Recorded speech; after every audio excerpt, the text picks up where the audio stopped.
Hola, buenas tardes. Mi nombre es Heidi López Rondón. Soy abogada junior de Quintero y Quintero Abogados y hoy voy a contarles cómo se tramitan los acuerdos de apoyo para la celebración de actos jurídicos por parte de personas en condición de discapacidad.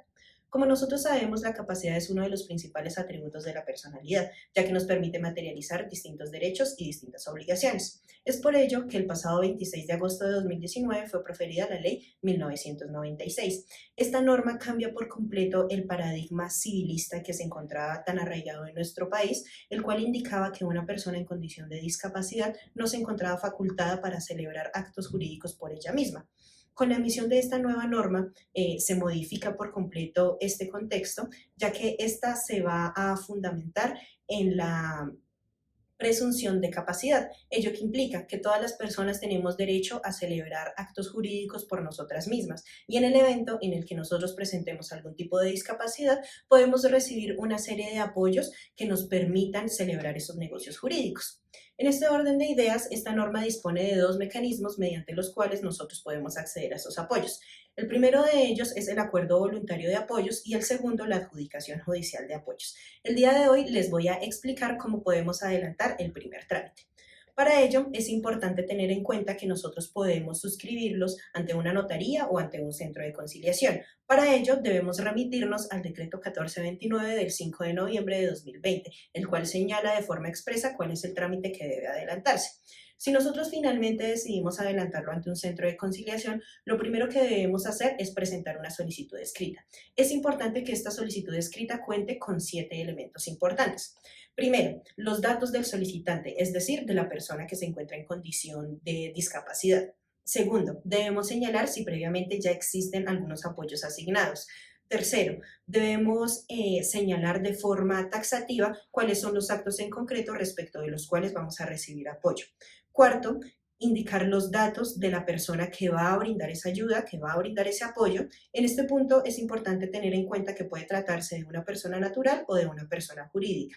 Quinto, este trámite se va a basar en la manifestación de la voluntad de forma inequívoca de la persona en condición de discapacidad de recibir estos apoyos. Por tanto, ni en la notaría ni en el centro de conciliación pueden solicitarnos a nosotros una valoración médica de la condición de discapacidad. Sin embargo, si nosotros la tenemos y deseamos aportarla, este puede ser un insumo importante que permita analizar el caso concreto. El sexto elemento es indicar cuál es la forma mediante la cual nosotros preferimos ponernos en comunicación con el centro de conciliación. Y el último es que en el evento en el que la persona, pues debido a su condición de discapacidad, tenga algunas dificultades, por ejemplo, de desplazamiento, nosotros podemos señalar si requerimos de ciertas herramientas tecnológicas o si requerimos que se desplacen directamente hasta el domicilio de la persona. Entonces, cumplidos estos elementos y presentada la solicitud, viene una etapa de reparto, es decir, se asigna el caso a uno de los conciliadores que se encuentre inscrito y que tenga formación en la materialización de la Ley 1996. Una vez se haya asignado a un conciliador, él va a emitir una citación a una audiencia privada. En esta audiencia privada, el conciliador se va a reunir con la persona en condición de discapacidad y lo que pretende es verificar por él mismo que efectivamente la persona tiene la voluntad de recibir estos apoyos, que realmente desea que se le colabore pues en la materialización de estos actos jurídicos. Una vez se celebre esta audiencia, entonces viene una diligencia de suscripción. En esta diligencia de suscripción se va a presentar tanto el conciliador como todas las partes. Allí el conciliador va a explicarnos nuevamente de qué se trata este trámite, va a verificar que todas las partes tengan voluntad de materializarlo, va a indicar cuáles son las obligaciones y las consecuencias que se crean con esta suscripción. Una vez se haya adelantado esta socialización, se lleva a cabo la suscripción del acta en la cual va a constar la asignación de apoyo y dentro de los 3 días siguientes el conciliador está en la obligación de realizar el registro de esta acta ante el SICAC.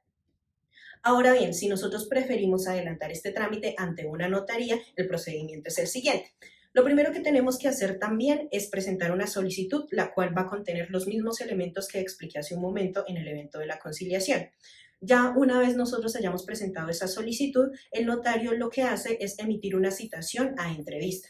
En esa entrevista se va a reunir el notario con la persona en condición de discapacidad y va a verificar que efectivamente sea la voluntad de éste recibir esos apoyos. Una vez se haya llevado a cabo esta diligencia, esta entrevista, entonces se va a hacer la elaboración de la escritura. Es importante tener en cuenta que esa escritura debe tener 7 elementos importantes. ¿Cuáles son? Primero, tiene que señalar cuáles son las circunstancias en medio de las cuales se llevó a cabo la entrevista. Segundo, tiene que señalar de forma concreta cuáles son los actos respecto de los cuales se va a prestar el apoyo.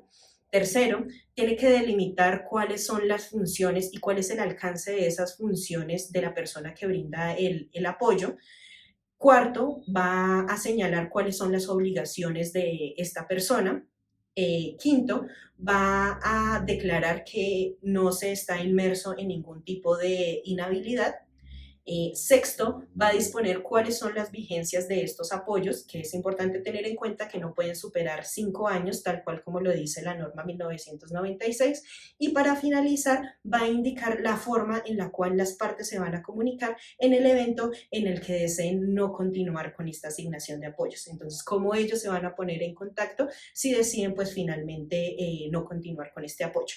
Entonces, ya teniendo claro cuáles son los elementos que debe tener esta escritura, entonces se va a reunir el notario junto con la persona en condición de discapacidad y la persona que le va a brindar el apoyo. Entonces, se va a hacer la lectura de la escritura y si no hay ninguna observación y si las partes se encuentran conformes, entonces van a otorgarla. Una vez se lleve a cabo este proceso, el notario va a autorizar la emisión de esa escritura, va a firmarla y finalmente tiene que cumplir con el principio de publicidad. ¿Qué quiere decir? Que esta escritura también debe inscribirse en el SICAC dentro de los 8 días siguientes a su suscripción. Finalizado este trámite, es importante tener en cuenta que si a nosotros, por ejemplo, nos programan una entrevista y transcurre un mes y nosotros no concurrimos, entonces la notaría va a entender que nosotros como partes desistimos de adelantar este trámite. Finalmente, otro aspecto a tener en cuenta son las tarifas de este proceso. Si nosotros adelantamos el trámite ante un centro de conciliación gratuito, el trámite no va a tener ningún precio. Sin embargo, si nosotros lo hacemos ante una notaría, va a tener el valor que le asignan a los trámites sin cuantía.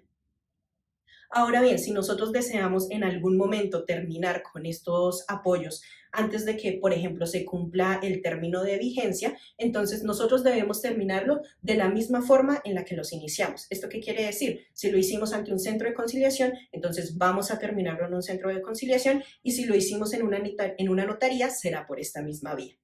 Así terminan estos procedimientos.